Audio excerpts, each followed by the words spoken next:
ating simula ng umaga ng mga balitang dapat nating malaman sa 774 Balita Ngayon. 774 Balita Ngayon. 30 minutong pag-uulat ng mga impormasyon at mga pangyayari sa loob at labas ng bansa. 774 Balita Ngayon. Kasama ang buong pwersa ng 774 News Team. 774 Balita Ngayon. Sa himpilang pinagkakatiwalaan sa balita at serbisyo publiko. DWWW 774, your ultimate news and music radio. At ngayon, narito ang inyong mga tagapagbalita. 774 Balita Ngayon. 774 Balita Ngayon.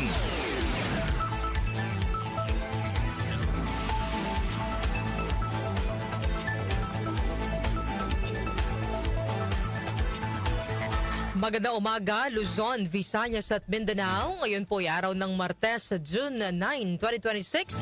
Narito na ang 774 Balita Ngayon. 774 Balita Ngayon. At sa ating pong mga headlines. Bilang ng mga nasawi sa pagtama ng magnitude 7.8 na lindol, umabot na sa 35. Pondo para sa relief at rescue operation sa mga biktima ng lindol sa Mindanao sapat ayon sa Malacanang. Dagdag bawas sa presyo ng mga produktong petrolyo kasado na ngayong araw. 18 ex-bagmen binawi ang testimonya laban kay Senador Loren Legarda. Senator Erwin Tulfo handang mag-inhibit sa investigasyon ng Senate Buribon Committee sa anomalya sa flood control project. 18 individual na naghahatid umano ng mali-malitang kickback mula sa flood control projects, maaaring tawaging 18 basurero sa halip na 18 ex-marines ayon sa Malacanang. Metro News TNVS driver patay matapos barilin ng kanyang pasahero. Science and Technology News, sa bagong uri ng octopus na kulay asul at kasing laki lang ng golf ball natagpuan sa Pacific Ocean. Lifestyle News, commemorative beep card inilabas ng Korte Suprema para sa ika-125 na anibersaryo nito.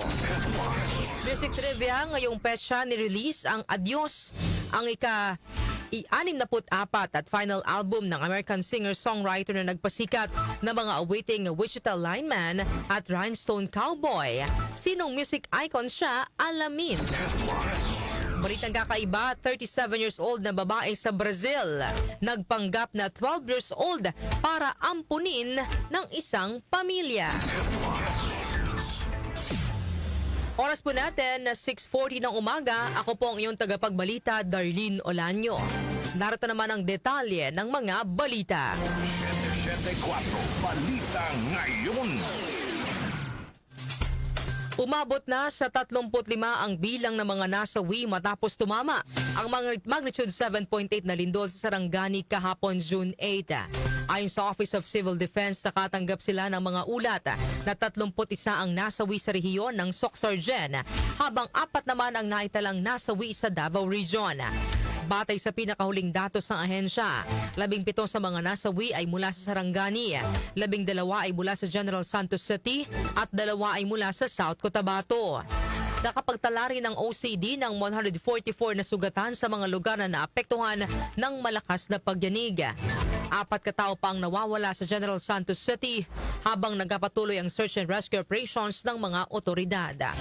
Samantala sa datos naman ng Department of Education, aabot na sa mahigit 6,000 paaralan sa 5 rehiyon sa Mindanao ang naapektuhan ng pagtama ng malakas na lindol. Ayon pa sa DepEd, nasa mahigit 3.2 milyong mga estudyante at 128,000 na mga guro at mga kawani ang naapektuhan ng malakas na pagyanig. Air assets ng Philippine Air Force nagsagawa ng aerial survey at damage assessment sa mga lugar na niyanig ng magnitude 7.8 na lindol. Detalye po ihatid ni Angel Garcia. Pinakilos ng Philippine Air Force ang kanilang mga air assets upang suportahan ang patuloy na humanitarian assistance at disaster response operation kasunod ang pagtama ng magnitude 7.8 na lindol sa lalawigan ng Sarangani at mga kalapit na lugar sa Mindanao kahapon. Ayon sa Air Force, isang Black Hawk helicopter ang ipinadala upang magsagawa ng rapid damage assessment and needs analysis mission sa mga apektadong komunidad sa Sarangani. Lumipad ang naturang helicopter mula sa Tactical Operations Group 11 sa Davao City, sakay ang mga tauhan ng Office of Civil Defense na nagsagawa ng aerial reconnaissance at paunang pagtaya sa lawak ng pinsalang dulot ng lindol. Bukod dito, isang C-295 transport aircraft naman ang ipinadala mula sa Colonel Jesus Villamor Air Base sa Pasay City patungo ng Davao City kung saan sakay nito ang mga kinatawan mula sa DND, DOH, DepEd, DSWD at Philippine Army upang palakasin ang koordinasyon ng mga ahensya ng gobyerno sa pagtugon sa kalamidad. Dagdag pa ng Air Force, maaari pa sila mag-deploy ng mga karagdagang sasakyang panghimpapawid at iba pang kagamitan depende sa magiging pangangailangan na operasyon sa mga susunod na oras at araw. Angel Garcia ng DWWW 774, your ultimate music radio. Maraming salamat, Angel Garcia. 774 Balita Ngayon. Tiniyak naman ng Malacanang na hindi kukulangin sa tulong at pondo ang mga residenteng naapektuhan ng magnitude 7.8 na lindol sa Mindanao. Ayon kay Palace Press Officer Claire Castro, may sapat na pondo ang gobyerno kabilang ang Quick Response Fund upang tustusan ang agarang pangangailangan ng mga apektadong komunidad. Maaaring gamitin ang pondo para sa pamahagi ng relief goods, pagtatayo ng evacuation centers, search and rescue operations at emergency medical assistance. Sinabi rin ni Castro na inatasan na ni Pangulong Ferdinand Marcos Jr. ang mga kinaukulang ahensya na tiyaking mabilis at maayos ang paghahatid ng tulong sa mga biktima habang patuloy na tinututukan ng Pangulo ang sitwasyon sa Mindanao. 774 Balita Ngayon. Sa iba pang balita, epektibo na ngayong araw ang dagdag bawas sa presyo ng mga produktong petrolyo. Sa anunsyo ng Department of Energy, nakasaad na dapat nasa pagitan lamang ng 3 pesos and 77 centavos hanggang 5 pesos and 77 centavos ang itataas ng mga kumpanya ng langis sa presyo ng kada litro ng diesel. Ang presyo naman ng kada litro ng kerosene ay may aumento rin na 6 pesos and 10 centavos hanggang 8 pesos and 10 centavos. Ang gasolina naman ay maaaring magpatupad ng 1 peso and 70 centavos na rollback o hanggang 30 centavos na pagtaas. Obligado ang mga kumpanya ng langis na sumunod sa itinakdang oil price adjustment ng gobyerno dahil nasa gitna pa rin ng state of energy emergency ang bansa. 774 Balita Ngayon.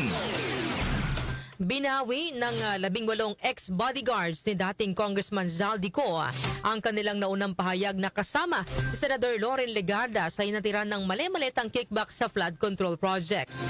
Ayon sa legal counsel ng 18 ex-bagmen si Attorney Libito Baligod, niretract o binawi ng 18 dating bagmen ang kanilang naging pahayag at inamin na nagkamali sila sa pagsasabing nakatanggap ng 2 maleta sa Legarda mula kay Ko. Dilinaw sa kanya ng 2 dating tauhan ni Ko na sina Rodante Orbilio at Romel Galapon na wala silang naipasok na mga maleta sa residence o bahay ni Legarda. Sinabi pa niya sa kanya ng mga dating tauhan na inutusan silang magbaba ng 2 maleta nang pumasok si Ko sa gate ng bahay ni Legarda. Subalit mabilis din itong lumabas at wala silang nakitang naipasok na maleta sa loob ng gate. Bukas naman si Baligod kung sakaling sasampahan ng kaso ang 2 na dating bodyguard si Ko dahil sa maling testimonya. Recollection namin sa nangyari kay Senator Loren. Pagbaba namin, pagbaba ng 2 maleta galing sa backup ay ibinigay nila kay Mark Tiksay. And then maya-maya lamang sir ay napansin namin lumabas na si Boss Saldi, sumakay na sa sasakyan at umalis na kami. So ang maalala namin sir, with due respect, pasensya na sabi, wala kaming nakitang maleta na nakapasok doon sa gate. Inaamin nila pagkakamali nila. Kung gusto ni Senator Loren na kasuhan yung 2, ibinibigay ko ang ebidensya. Pwede niyang kasuhan ng perjury yung 2 kung gusto niya. Yan po ang pahayag ni Attorney Libito Baligod, legal counsel ng 18 ex-bagmen. Samantala, 18 maleta boys na tsope at nabahag ang buntot ayon sa isang House prosecutor. Detalye po ihatid ni Grace Mariano. Para kay House Prosecutor at Bicol Saro Party List Representative Terry Ridon, natsope at nabahag ang buntot ng 18 maleta boys kaya hindi humarap sa pagdinig ng Senate Blue Ribbon Committee sa ilalim ng Gatchalian Block. Magugunitang sa Blue Ribbon Committee hearing sa ilalim ng Cayetano Block noong nakaraang linggo ay isa si Ridon sa mga individual na tinukoy ng ex-Marines na dinalhan nila ng maletang naglalaman ng salapi. Marin itong itinanggi ni Ridon at hinamon ang tinatawag niyang maleta boys na panumpaan ang kanilang mga alegasyon sa isang opisyal na congressional proceeding na pinamumunuan ni Senator Erwin Tulfo. Giit ni Ridon ang pagtanggi ng maleta boys sa oportunidad na mabusisi ang kanilang mga alegasyon sa pagdinig ng duly constituted Senate Blue Ribbon Committee ay nagpapakita na questionable ang kanilang kredibilidad. Ito si Grace Mariano para sa DWWW 774, your ultimate music radio. Maraming salamat, Grace Mariano. 774 Balita Ngayon. Handa naman si Senator Erwin Tulfo na mag-inhibit sa pagdinig ng Senate Blue Ribbon Committee kaugnay sa manumalyang flood control projects. Ito ay kahit pa siya ang chairman ng Blue Ribbon Committee sa ilalim ng Gatchalian Block. Tugon ito ni Senator Erwin kasunod ng pahayag ng legal counsel ng 18 ex-bagman na si Attorney Levito Baligod na dapat mag-inhibit ang senador sa pagdinig dahil kasama si Tulfo sa inaakusahan. Ayon kay Tulfo, plano niyang mag-inhibit sakaling magsimula na ang proper hearing dahil ang idinaos niya kahapon na Senate ng Senate Blue Ribbon Committee ay isa pa lamang consultative meeting. Inihayag ni Tulfo na maaari silang bumuo ng subcommittee na tututok sa pagtinig o hindi kaya ipauubayan niya ang flood control inquiry sa Vice Chairperson ng Blue Ribbon Committee na si Senator Kiko Pangilinan. Definitely. I mean, ang problema nga, hindi pa nga natin ma-establish dahil hindi pa nabubuo yung committee dahil kailangan mo na pag-usapan sa floor. Definitely, yung sinasabi lang mag-inhibit, definitely mag-inhibit ako. Plano ko nga sana kaso mga meeting pa lang ito. Pag sa hearing proper, I will announce, I will inhibit, I will give the floor to the vice chair. Or magtatayo kami ng subcommittee, kaya pag-uusapan din sa floor na let Senator Kiko to handle it. Itong flood control. Samantala, sinuspende ng Senate Blue Ribbon Committee ang consultative meeting kahapon bilang tugon sa pagtama ng magnitude 7.8 na lindol sa Mindanao. Sinabi ni Senate President Pro Tempore Win Gatchalian na habang nasa pulong ay pumapasok ang maraming reports sa malakas na lindol at napakalawak na naitalang pinsala nito. Bukod dito, wala rin naman ang 18 ex-bodyguards kaya minabuting suspindihin na lang muna ang consultative meeting. Samantala, Senate President Alan Peter Cayetano nagpanukala kay Senate President Pro Tempore Win Gatchalian na parehong silang lalagda ng mga dokumento. Karapatan na mag-preside sa impeachment trial igigiit ng senador. Report ihatid ni Conde Batak. Iminungkahi ni Senate President Alan Peter Cayetano kay Senate President Pro Tempore Win Gatchalian na pareho nilang lagdaan ang mga dokumento sa Senado. Ito ang inirekomendang solusyon ni Cayetano para matapos na ang girian sa pagitan ng dalawang senador na parehong iginigiit ang karapatan sa liderato.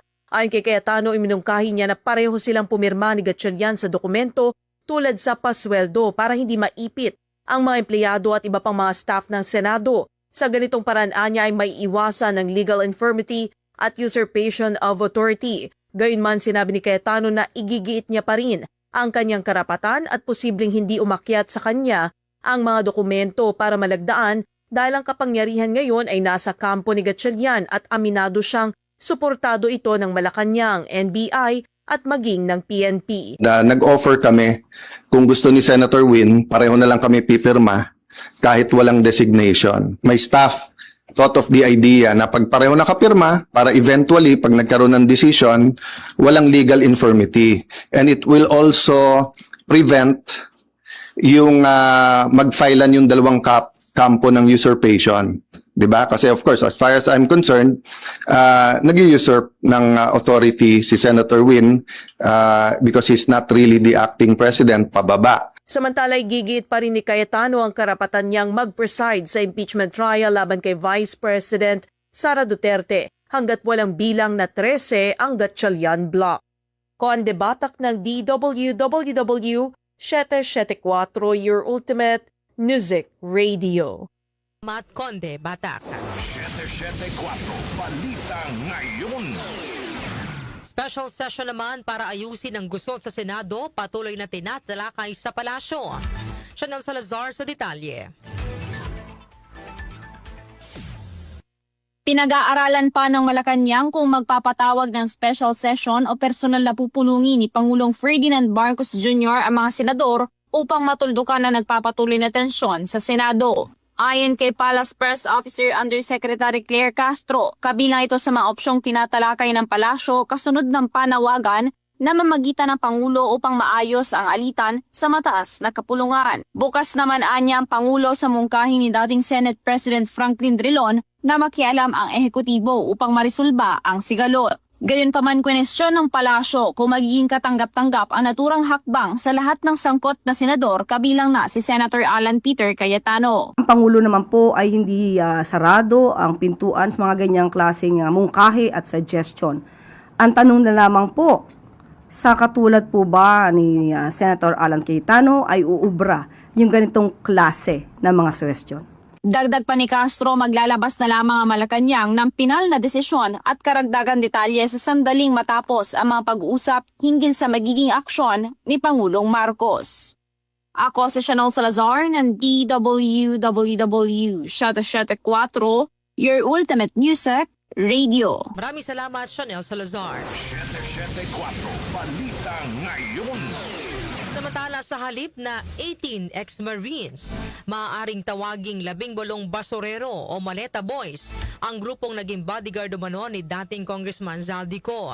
Iniheg ito ni Palace Press Officer Claire Castro kasunod ng naging pakiusap ng Armed Forces of the Philippines o AFP na huwag tawaging 18 ex-Marines ang naturang mga individual dahil di na aktibo sa serbisyo ang mga ito nang nagsilbi sila kay Ko at naghatid ng mga maleta sa iba't ibang opisyal kaugnay ng flood control scandal. Ayon kay Castro, ang 18 individual naman mismo ang nagsabi na basura ang kanilang kinukuha o dinadala kaya maaari rin silang tawaging 18 basurero. Sang-ayon din si Castro sa naunang bansag na 18 kargagdor ni Senador Raffy Tulfo sa mga umano'y dating sundalo. Actually, 18 maleta boys, 18 basurero, pwede po silang describe na ganon sa ating pananaw. Bakit basurero? Di ba mga basura ang kanilang sinasabing kinukuha at dinadala? So nakiusap lang naman po ang AFP na wag nang tawagin na sila ay ex-Marines dahil sila po ay wala na sa serbisyo nung sila ay pumasok bilang bodyguards ni Zaldico. So ang request nga po ng AFP ay kung maaaring tawagin nila na 18 witnesses or 18 bodyguards. So 18 kargadores or 18 basurero, pwede naman po silang i-describe ng ganyan. Yan po ang pahayag ni Palace Press Officer Claire Castro. 774 Balita Ngayon. Oras po natin, 5 minuto bago mag alas 7 ng umaga. Ako pa rin po ang iyong tagapagbalita, Darlene Olanyo. 774 Balita Ngayon. Metro News. Metro News. Patay ang isang 37 years old na TNVS driver matapos barilin ng pasahero nito sa loob ng sasakyan sa Caloocan City. Sa kuha ng dashcam video ng sasakyan, maririnig ang biktima at suspect na nagtatalo.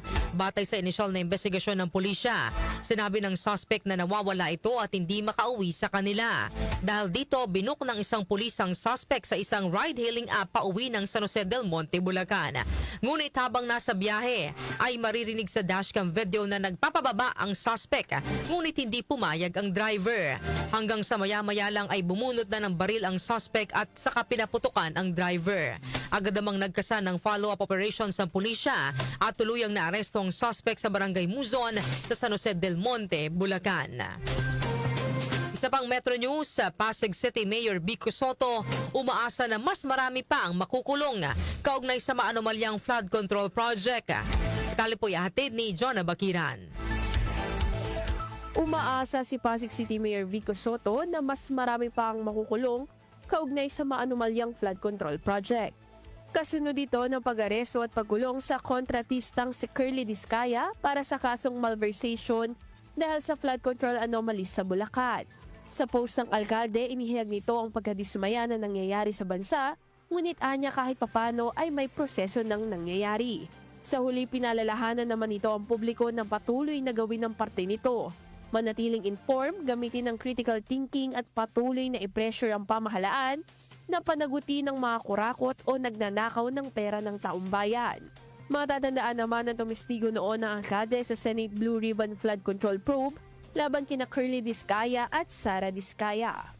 Ako po si Jonah Bakira ng DWWW 774 Ultimate Music Radio. Maraming salamat, John Abakiran. Foreign exchange rates. Foreign exchange rates.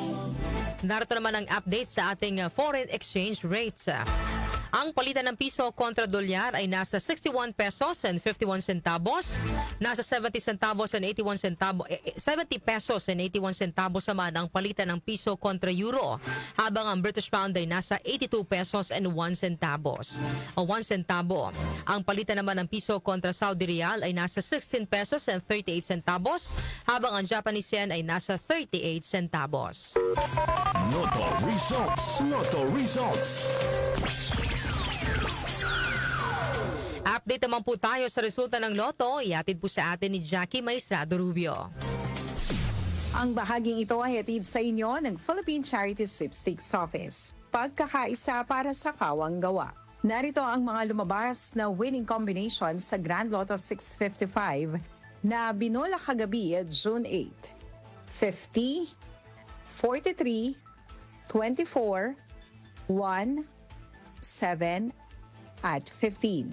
Huli ang winning number combination sa Grand Lotto 655 ay 50, 43, 24, 1, 7, at 15. Umabot sa 45 million pesos ang papremyo sa naturang lotto game.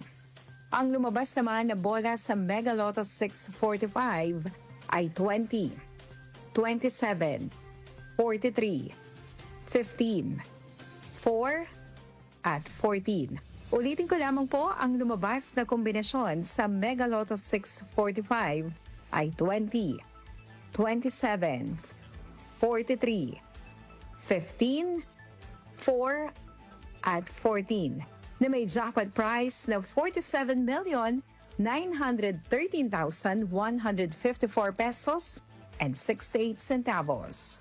Wala namang nakapag-uwi ng premyo sa dalawang lotto games. Yan ang recap ng resulta ng June 8, 2026 draw ng Grand Lotto 655 at Mega Lotto 645. Samantala, narito ang jackpot estimate sa laro mamayang gabi. 21 million pesos para sa Lotto 642. 25 million pesos sa Super Lotto 649. At 75 million pesos para sa Ultra Lotto 658. Ang bahaging ito ay hatid sa inyo ng Philippine Charity Sweepstakes Office. Pagkakaisa para sa kawang gawa.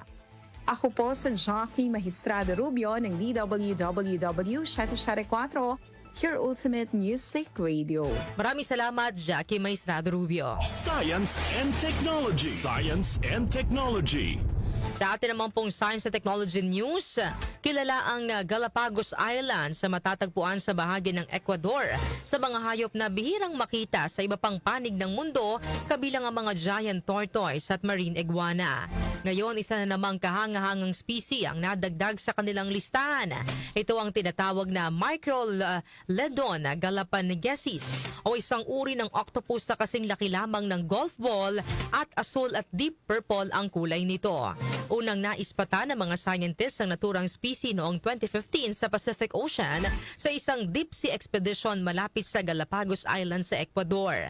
Dumaan ito sa masusing pag-aaral sa isang museum sa Chicago sa Amerika bago opisyal na i-anunsyo na isa nga itong bagong species ng octopus. Ayon sa mga researcher, mahalaga ang pagkakatukla sa mga kahalintulad na species sa pagprotekta sa ocean ecosystem na hindi pa lubusang nauunawaan. Lifestyle News. Lifestyle News. Sa atin naman pong Lifestyle News, commemorative BIP card inilabas ng Korte Suprema para sa ika-125 na anibersaryo nito. Detalye po ihatid ni Mika Fajardo.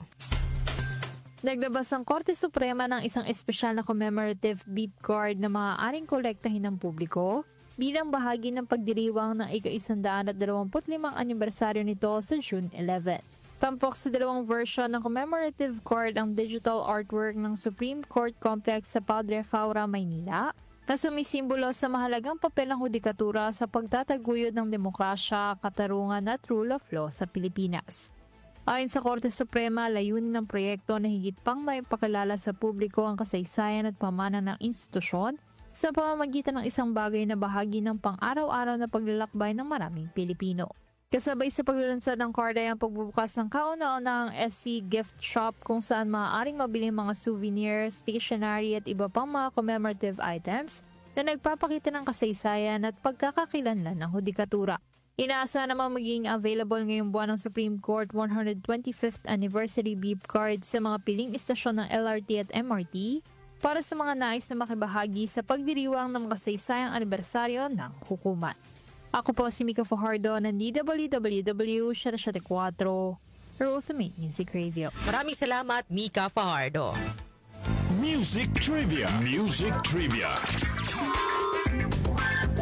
Sa atin naman pong music trivia, ngayong petsa nirelease ang Adios, ang ika-64 at final album ng American singer-songwriter na nagpasikat ng mga awiting Wish the Lineman at Rhinestone Cowboy. Sinong music icon siya? Alamin po natin sa music trivia ni Kenny Gacosta.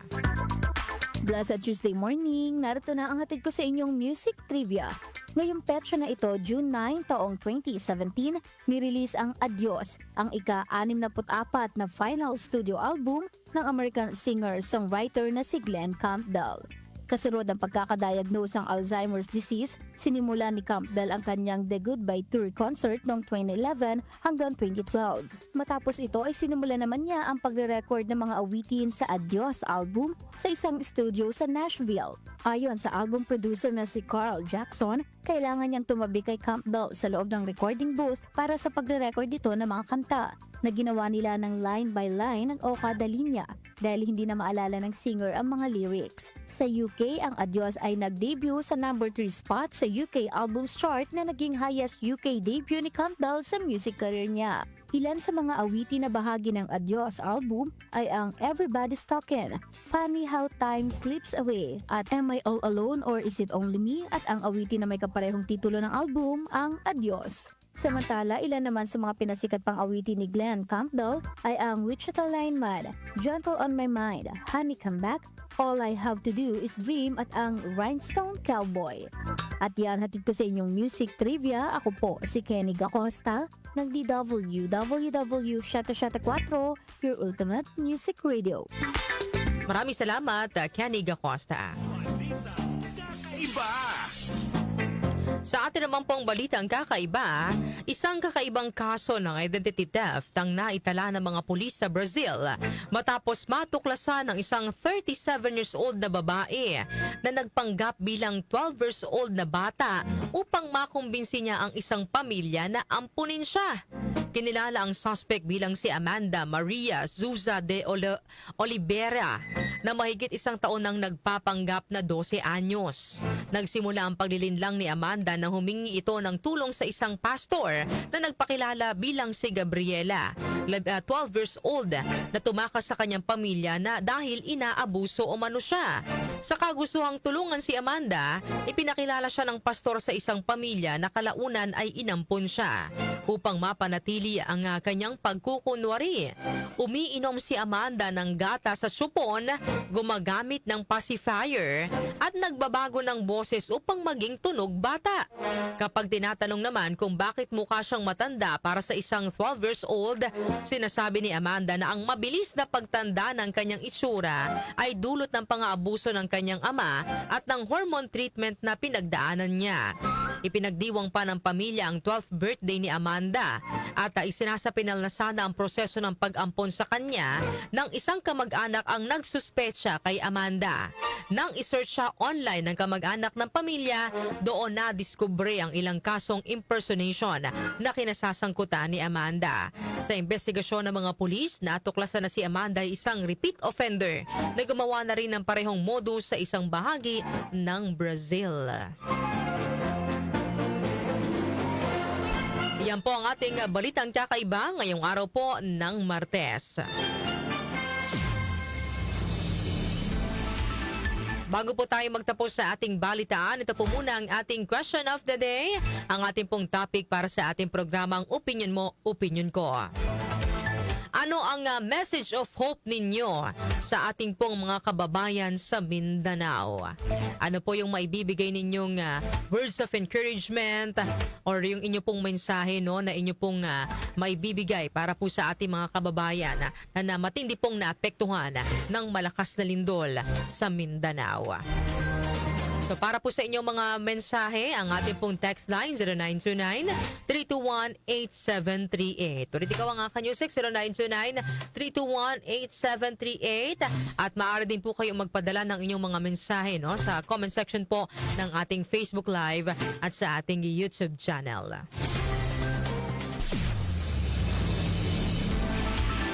Inyo pong narinig ang mga may init na balita ngayong araw po ng Martes sa June 9, 2026. Ako po ang inyong tagapagbalita, Darlene Olanyo. Napasa inyo ang 774 Balita Ngayon. 774 Balita